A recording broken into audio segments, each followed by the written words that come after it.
For what we consider love, sir, I would need a Klingon woman.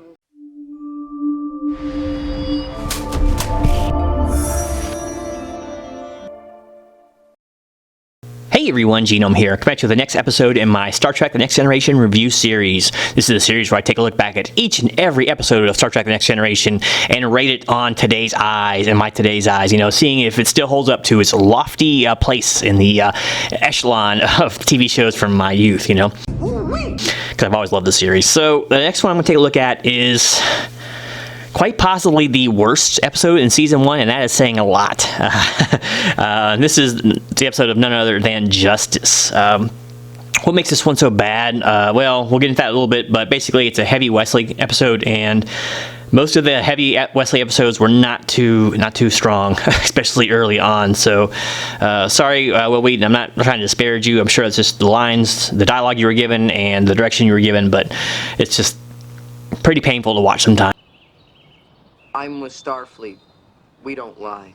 It's like he's obviously like a late teenager as Wesley, and they write him as like a genius 12-year-old. It's so weird. Can't run?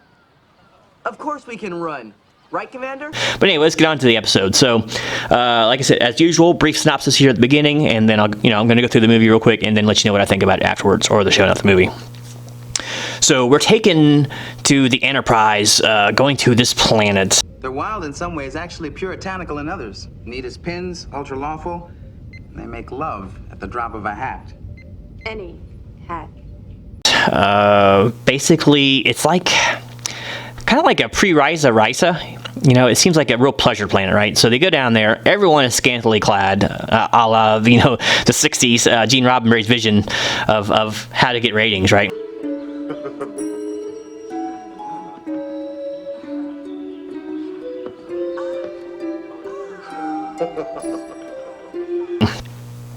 They're supposed to be these most gorgeous specimens of humanity, and I don't know.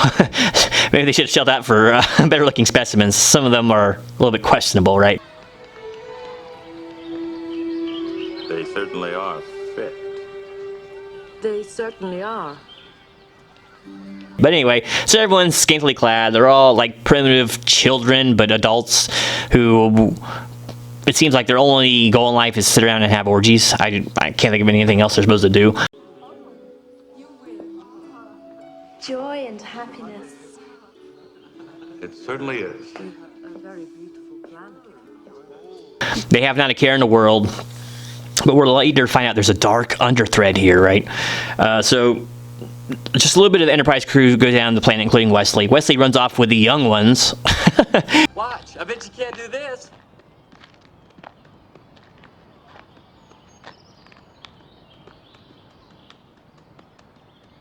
Watch this.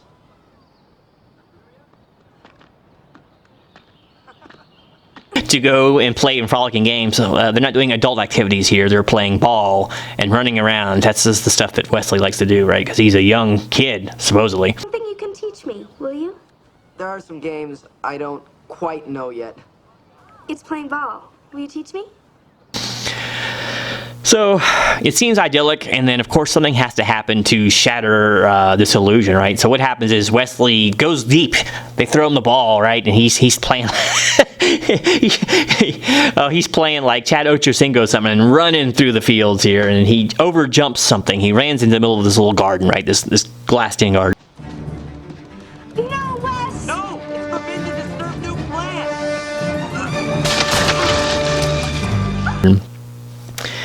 Well, he should not have done that, because just a few minutes prior to that, Commander Riker found out that there's only one punishment for any infraction in certain zones.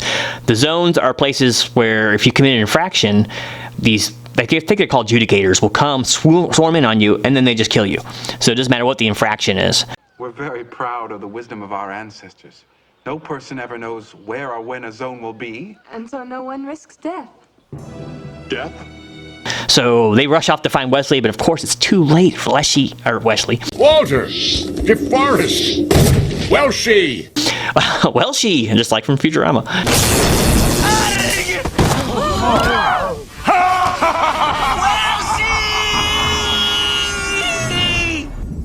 Wesley has infracted upon this, and all of a sudden the adjudicators or whatever, they swoop in to dispense punishment, and everyone feels awful about it, but there's nothing they can do. Wesley has to die. So Riker says, no, you're not going to kill him. We're going to talk to the captain. So there's a lot of back and forth here. Captain Picard comes back and forth. There's a lot of meetings on the Enterprise about what should be done, because the Prime Directive is in full play here.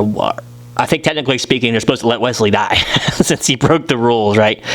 But Beverly isn't having it, right? She's like, break the Prime Directive. He's being held safely until sundown. When he faces execution, although he's committed no crimes. And you're not going to let them execute my son for this. And she flip-flops on this a little bit, somewhat, even in the first season, but for the most part, she's so protective of Wesley. And who could blame her? I mean, she's a parent, right? She doesn't want her kid to die for breaking into some flowers on accident. But, so Picard is struggling, and then while everyone is struggling with their consciousness and the Prime Directive on the ship, a gigantic, like, space station kind of semi-appears above the planet and warns them not to interfere with their children, basically. Do not interfere with my children below. I guess those people on the planet are their pets or something. They say children, but it seems like pets, like hamsters in a habit trail enclosure. So, and it produces some shows of power to let Picard know that he needs not fool around. So, lots of back and forth, lots more hand wringing about the Prime Directive, and then finally Picard lets it be known through multiple speeches that yes, they can't allow Wesley to die. He doesn't want to break the Time Directive, but Captain Picard, are you going to let them kill me? No. But I must find some way to prevent it that you understand. he's like, no law can be a law if it's absolute and that sort of thing. It's like, well, that's once again anthropomorphizing thing and going by Federation standards and not respecting the cultures of someone else. But they should have warned probably the UA teams about the rules, what little there was there. So, happy ending and all. Wesley is not killed, of course.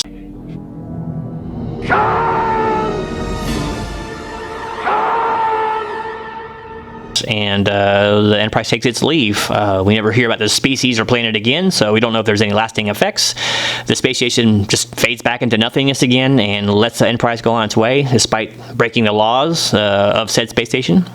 The people on the planet think it's God. Do you mean God? God. God is said to be somewhere up there, protecting us.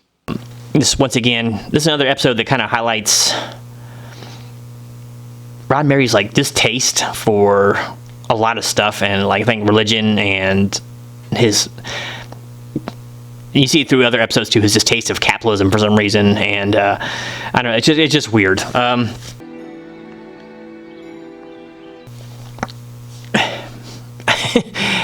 don't know what else to say about this episode. It's not fun to watch. Okay, this it's a slog to get through. It's kind of cringy. These people on the planet are just so cringy. Now you listen here. I am not the pervert in this town. You are the perverts in this town. These running orgies. You're growing a little tender. Well, I don't know. It just seems like it's so manufactured how it happens to. It's an interesting idea. I mean, at what point do you have to respect the rules, even at the cost of your own life, when you make it an oath to abide by the Prime Directive and all that for Starfleet? I don't know. Oh yeah, but anyway, I was saying Rod Mary likes the all-powerful thing that has a group of people as basically his thralls. It likes that. He repeats that theme multiple times through the original series and does it again in the stuff in the Next Generation he's involved in. So it's either usually a supercomputer or a really advanced race of beings, but it's always something like this. So it's a real recurring theme. This definitely feels more like an original episode or original series episode because of all the blatant skin.